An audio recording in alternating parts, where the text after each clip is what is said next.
Welcome to the Andrew Holland Podcast, where we talk about business, entrepreneurship, and everything in between. Now, here's your host, Andrew Holland. Hello, everyone, and welcome to another episode of the Andrew Holland Podcast. I'm your host, Andrew Holland. I'm a businessman. I'm an entrepreneur. I'm a CPA that's worked in the investment and financial services industries, and I've started multiple companies that have achieved millions of dollars in sales, and I've sold companies with multi-million-dollar valuations. You can find more about my background at our website, theandrewhollandpodcast.com. Follow the conversations we have outside of the podcast throughout the week on Twitter. My Twitter handle is A Holland Podcast. That's A Holland Podcast. Lastly, subscribe to our YouTube channel, the Andrew Holland Podcast, to get the weekly updates when we post the video version every Wednesday of the podcast. Thank you so much for joining us each and every Wednesday to talk about business, entrepreneurship, and everything in between. This week's podcast, I want to focus on something that has really become a highlight of the 21st century or the technological age in which we now live. And the word highlight, I guess, is perhaps not the correct word because that has a positive connotation, perhaps.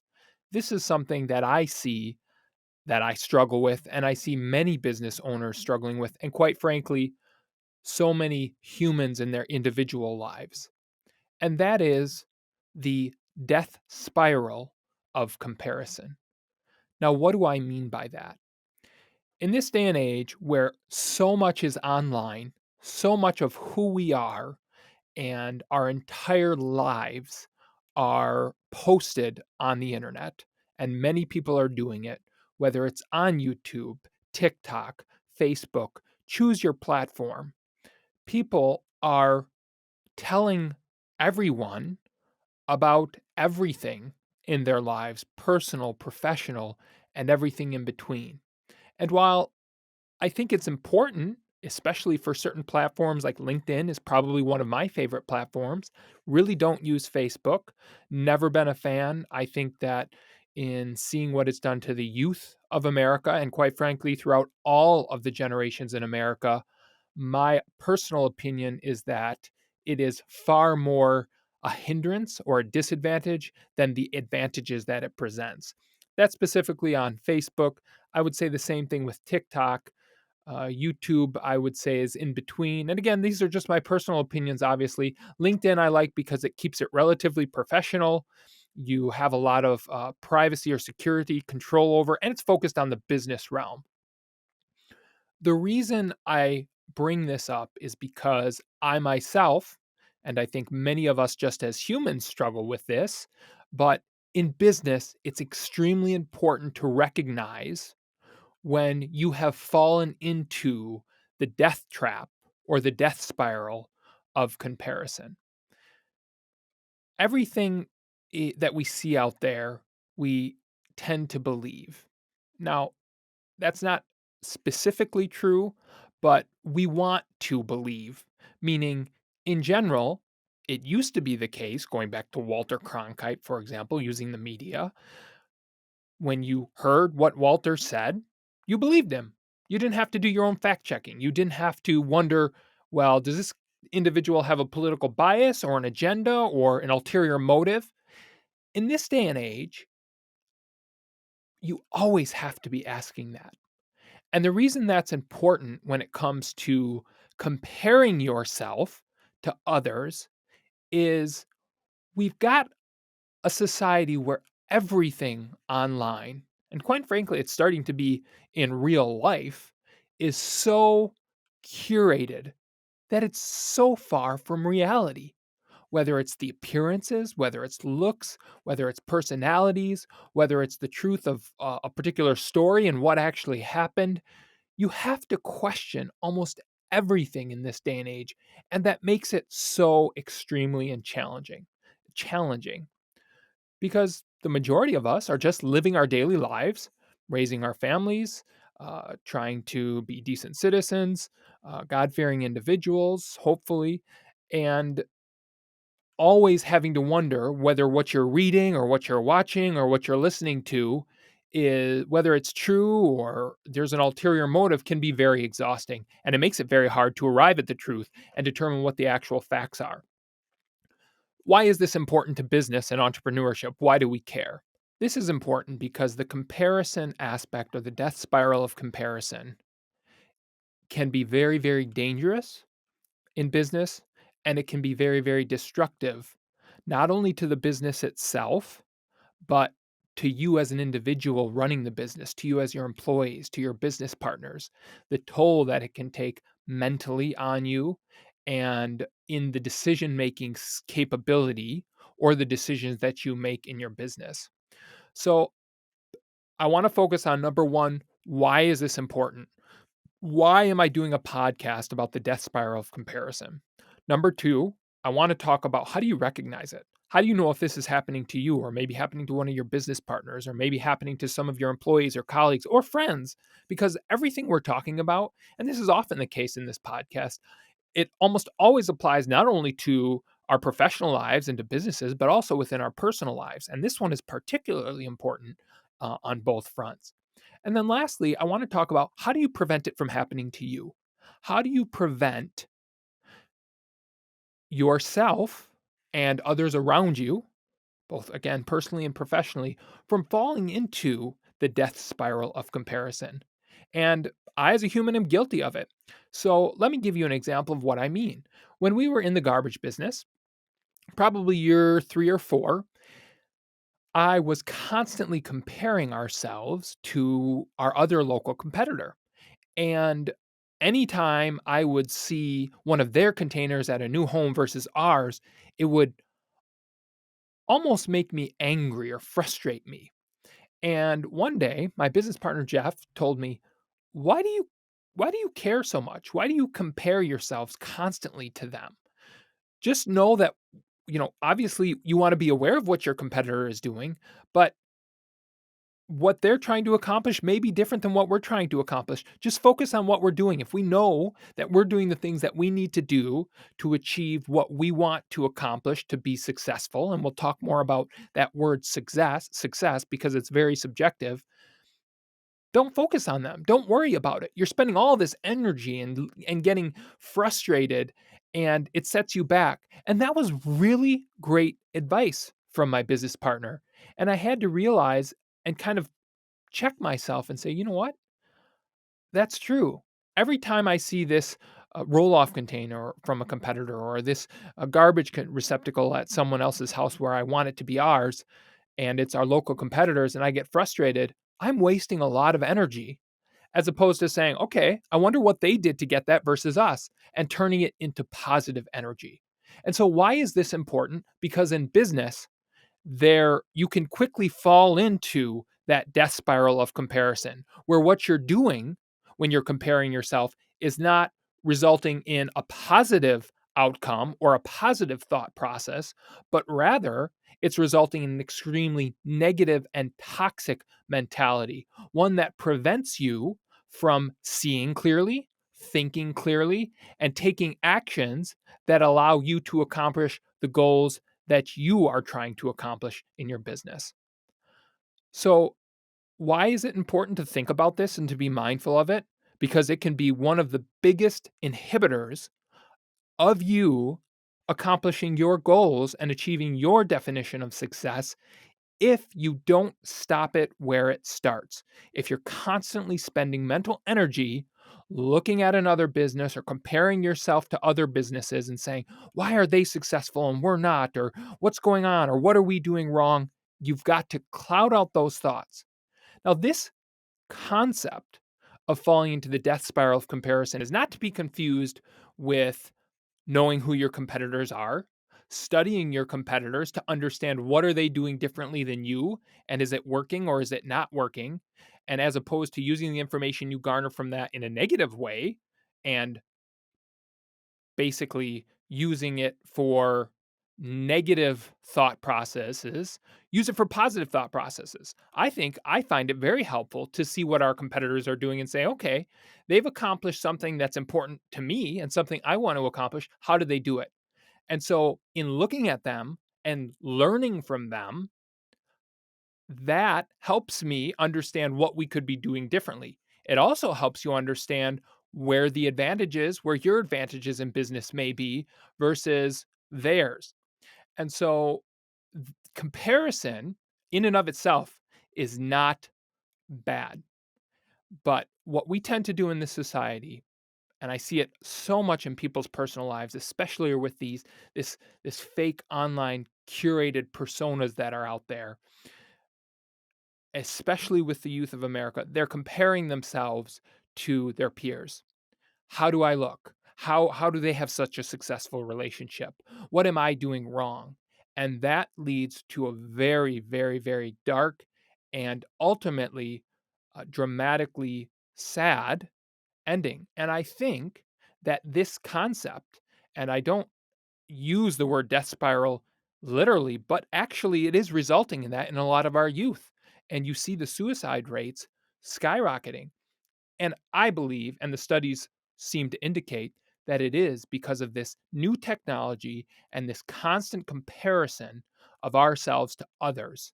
And as opposed to being realistic about what you're actually seeing and recognizing that half, if not far more, of what you see out there online is fake, people wonder, how can I get that? How is that possible for them and not for me? What am I doing wrong?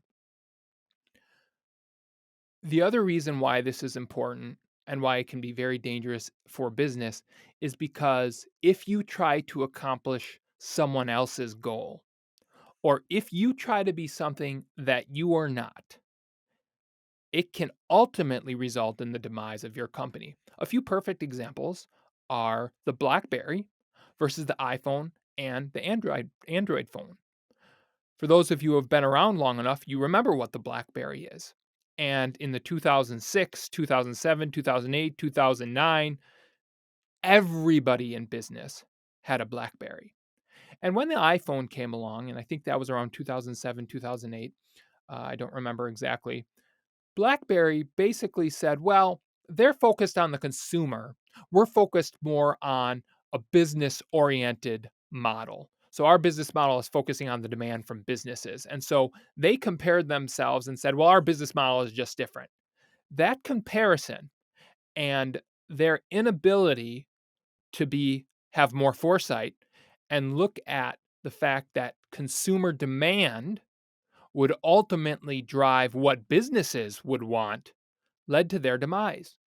And so this wasn't a instance where BlackBerry was comparing themselves to Apple and trying to accomplish something that they were doing or using it from a negative perspective. They used this comparison to hide from, and perhaps they knew, perhaps they didn't. I'd like to believe that it was just ignorance versus blatant egotistical stupidity that ultimately resulted in their demise. But perhaps they used this comparison and said, well, our business model is different, simply to hide the reality and the facts of what they knew to be true, that they needed to adapt and they needed to be more flexible and they needed to focus more on a consumer oriented business model where the demand was ultimately going to be generated from, and they needed to shift, but they didn't want to. And we see that very frequently in large organizations where change and being dynamic can be the destruction of innovation and the ability to adapt, especially as technology changes so quickly. That's a perfect example of where comparison can be very dangerous. And it's a different type of comparison than comparing yourself to a competitor and wondering why are they better, or having negative thoughts and wasted energy. It's using comparison really to be a shield from hiding your, really, I guess the best way to say it, trying to be dishonest with yourself, saying, well, we're just different from them. Our business model is different from them. So we compare ourselves to other business oriented models, not to consumer driven demand. And so that's how we're different. Using a false comparison, I would say, like that, can be very, very dangerous. I think we've seen another perfect example, more relevant to today, And this is where you're trying to be something you're not because you're trying to be like everybody else out there and you see what everybody else is doing and you're comparing it. And so you want to try to fit in, which is a huge danger of comparison. Is look at what has happened to Bud Light in the United States and their sales, their parent company, of course, being Anheuser-Busch, and their recent marketing debacle. I'm still baffled by this one because it's clear to me that this came from a marketing department that was very, very woke and completely out of touch with reality and who their actual customers are. And for those of you who may not know what's going on, essentially Bud Light ran an advertisement with a transgender individual highlighting their beer sales, and they're allegedly were trying to increase their beer sales to a consumer base that's far different than who their core customer base is. And this is they were essentially trying to fit in with the woke culture. The problem with that is consumers vote with their pocketbook. And did consumers ever vote with their pocketbook for Bud Light? So this happened at the beginning of April, end of March, beginning of April. This is in 2023.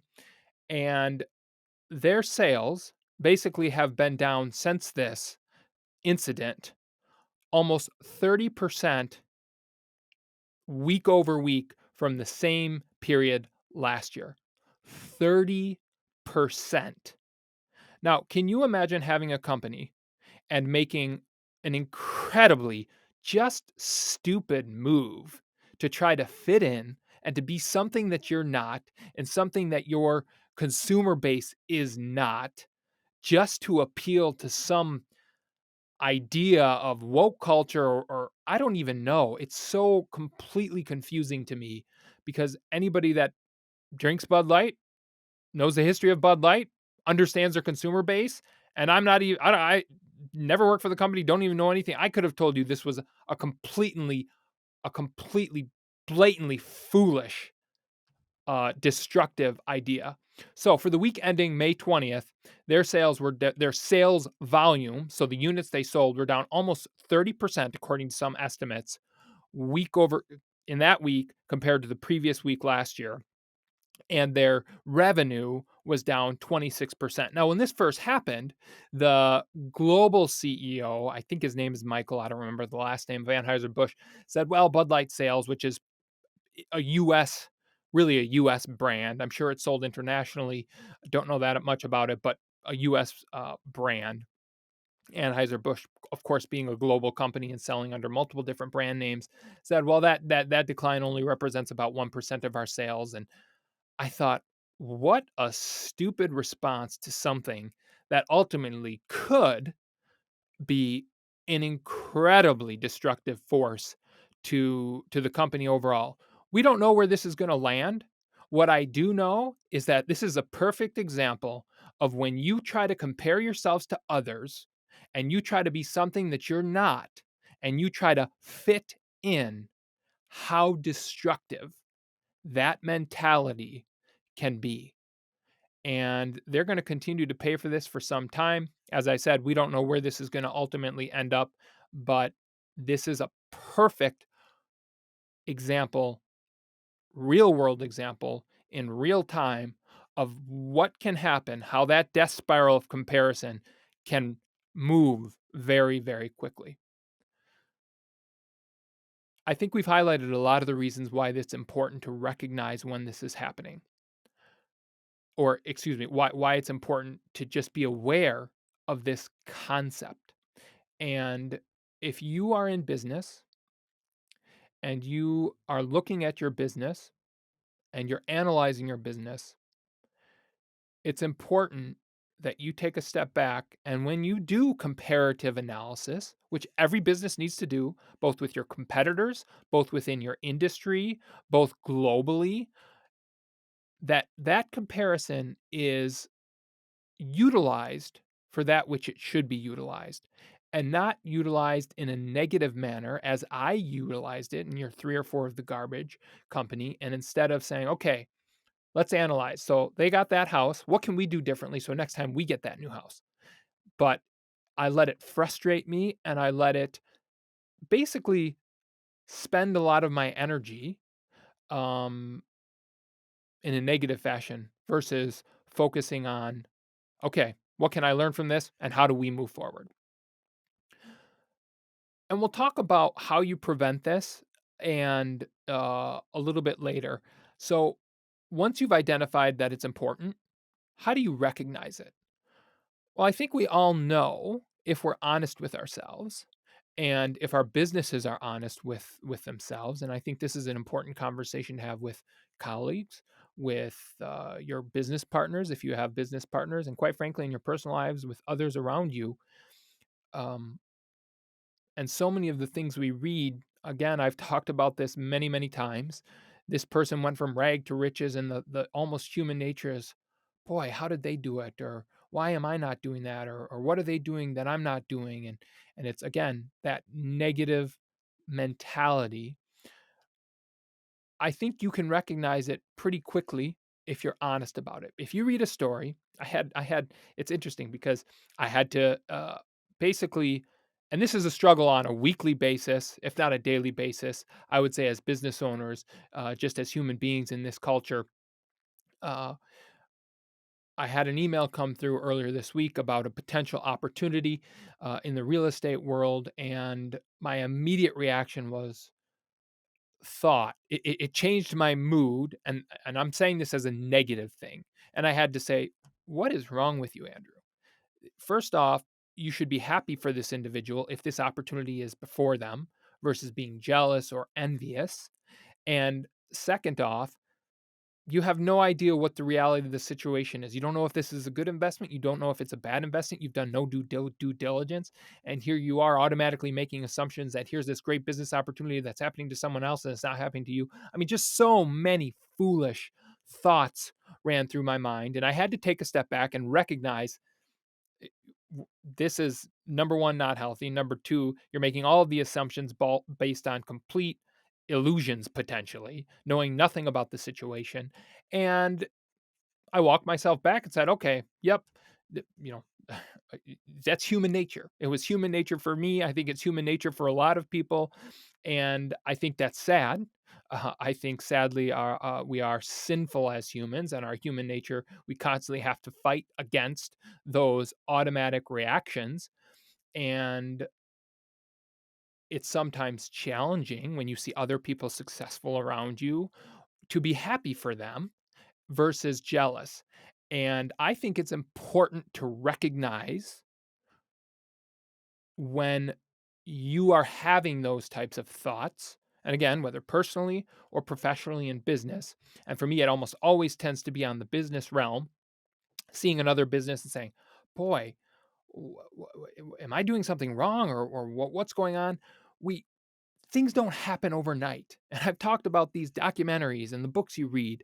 It seems like rags to riches, but so many times, and this is where that death spiral of comparison comes into play. You read a story and you automatically think, boy, this happened and they've had all this success. And I guess, again, I'm talking success from a secular perspective, and we'll talk about the definition of success and how it's different for everybody in just a bit.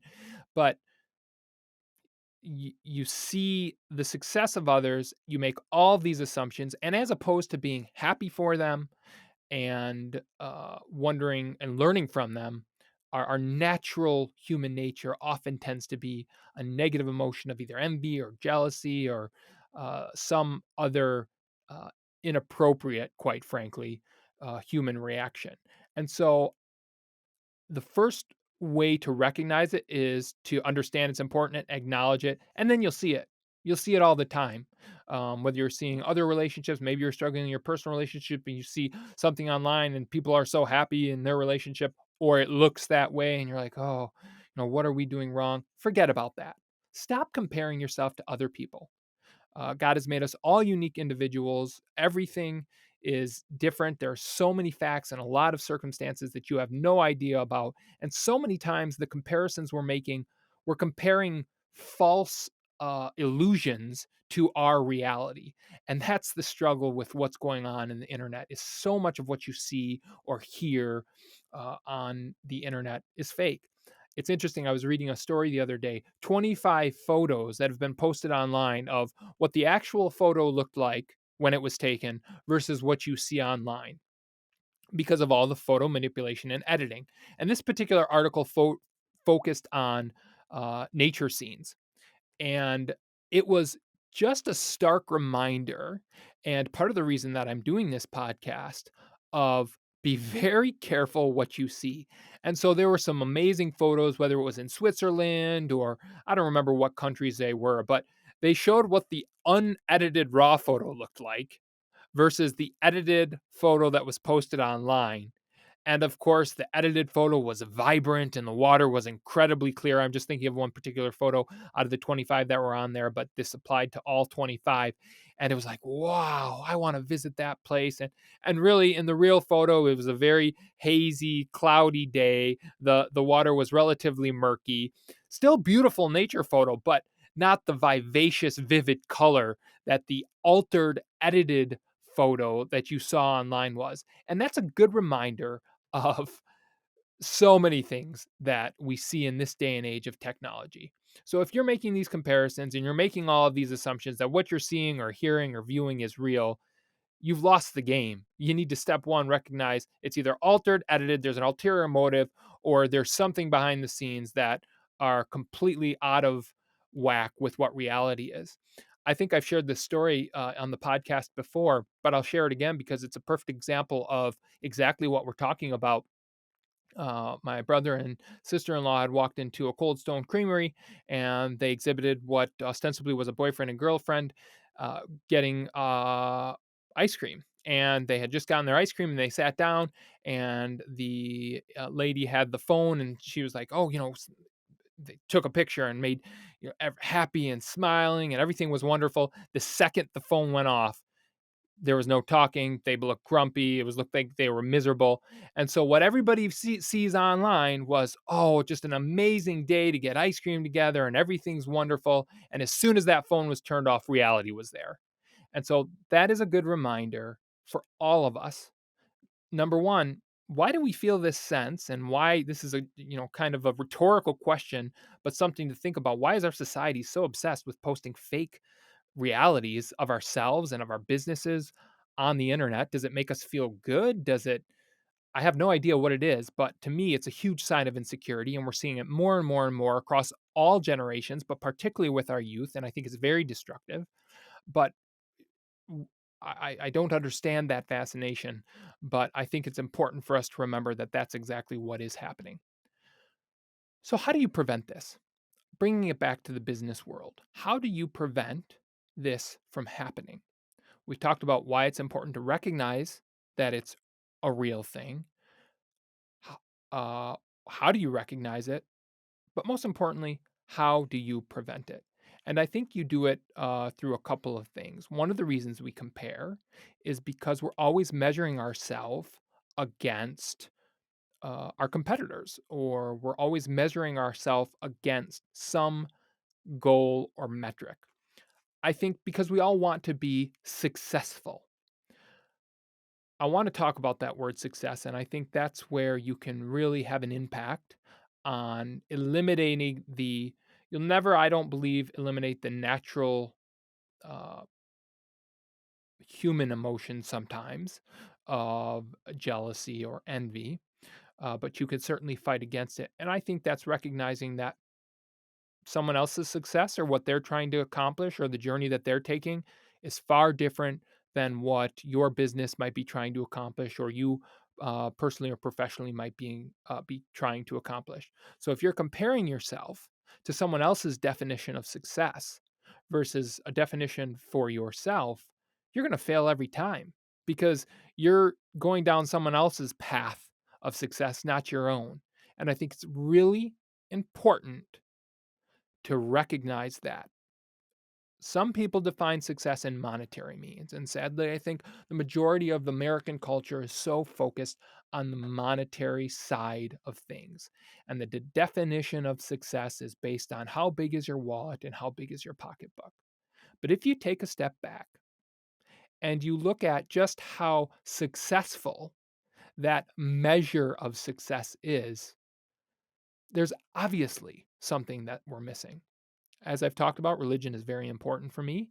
And one of my favorite passages that directly relates to this particular topic is godliness with contentment is great gain. And it is so incredibly true. Contentment is one of the most satisfying feelings that any individual can have. Being content with that which you have been given is an incredible feeling.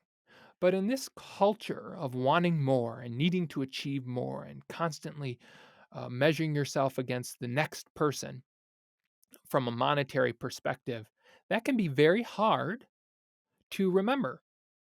And I think it's important, however, to remember. Another really great one is having food and clothing. With these, we shall be content. Look at a lot of the rich people. How happy are they? A lot of them are divorced. I mean, I could give you tons of examples. Jeff Bezos, Bill Gates, you go down the gamut. They're some of the most allegedly successful people in the world. And they failed in a lot of areas in their personal life. And we've talked about, I believe, no such thing as a work life balance. There are work life choices. And so, if you define success exclusively by monetary means, and quite frankly, by monetary means at all, obviously we all want to be able to provide for our family, and he who does not work, neither shall he eat. We should all be working and providing.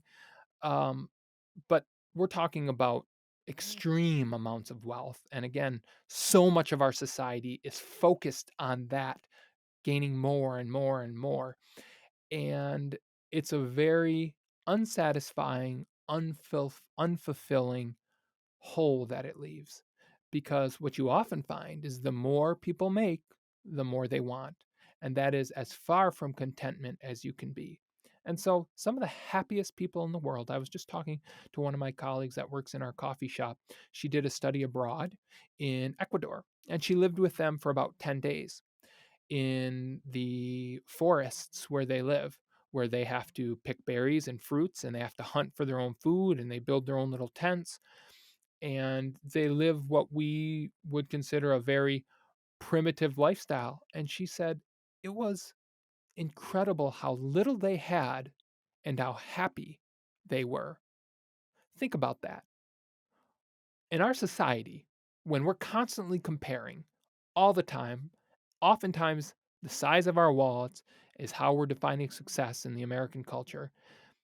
Are we really just leading to a higher level of complete misery and unhappiness? Because it's the opposite of all the real world examples in some of the most impoverished and poverty stricken countries where the people are the happiest.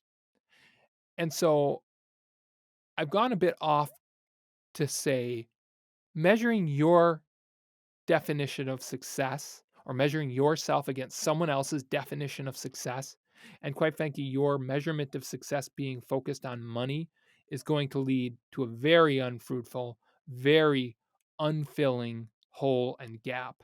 And in this day and age, that's often unpopular to say, or it's not widely recognized, but it's the reality. And all the facts show that to be the case. Now, I'm an entrepreneur. I'm in a lot of different businesses. A lot of you listening are likely in businesses and entrepreneurs or aspiring entrepreneurs. There's certainly nothing wrong with that. And there's certainly nothing wrong with wanting to achieve the American dream and improve your family situation and your overall financial well being. I think we all have an obligation to best utilize the resources and the skill sets that God has given us to ultimately, of course, number one, be uh, work for the good of his church. And that includes raising our families and helping out through society. But I think what we often forget is the love of money, not money itself, but the love of money is the root of all kinds of evil. And so when you sit down and if you find yourself in this death spiral of comparison, take a step back. How do you define success? What you're comparing your business to or yourself to, is that individual you? Is their definition of success the same as yours? If not, you have no business making that comparison.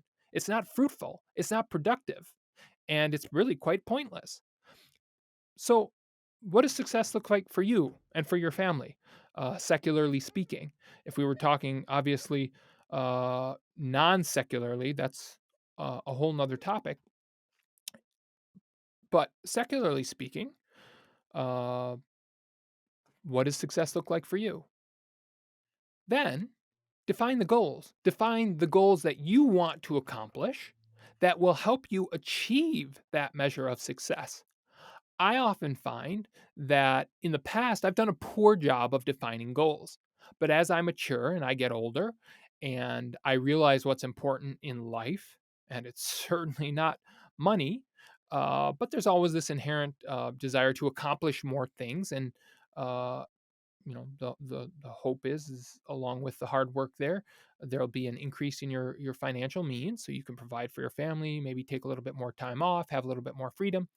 But I find that when I define success, when set goals, and then I measure myself against those goals and not other people's goals. And again, I'm talking, this can be as applicable in the personal world as it is in the professional or business world, but let's stick to the business world for now.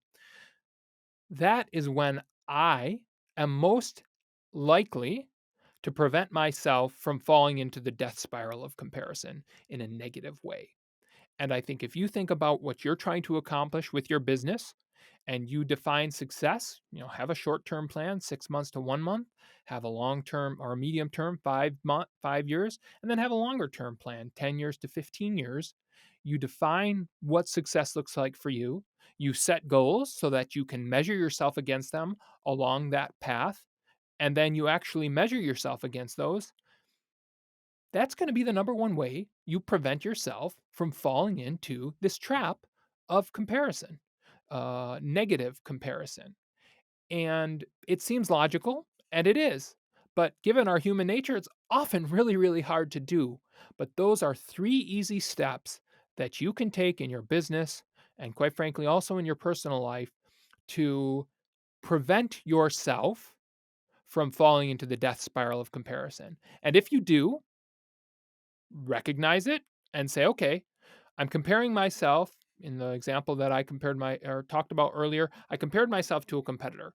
Well, I'm not sure what they were trying to accomplish. Perhaps they were trying to accomplish a completely different financial goal or density goal than we were trying to accomplish.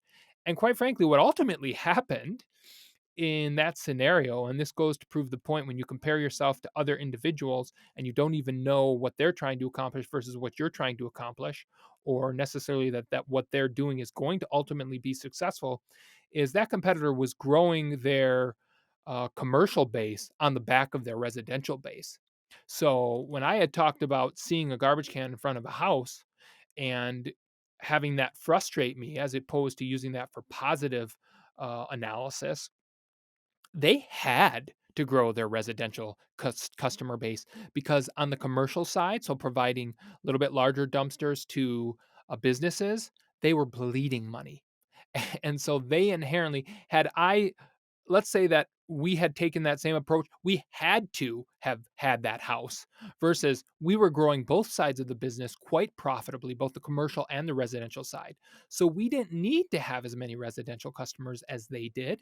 And the way that they were getting their residential customers was primarily on price, although there still was some profit, but all the profit being earned from that segment of the business was going to basically support a negative side of the business, the commercial side, because it wasn't profitable. And so looking back, I just think how foolish I was making that comparison and how little I really understand the reality of why they had to grow so much on the residential side. Whereas we were in a very fantastic position. Of course, we always wanted more residential customers, but we were growing the right way.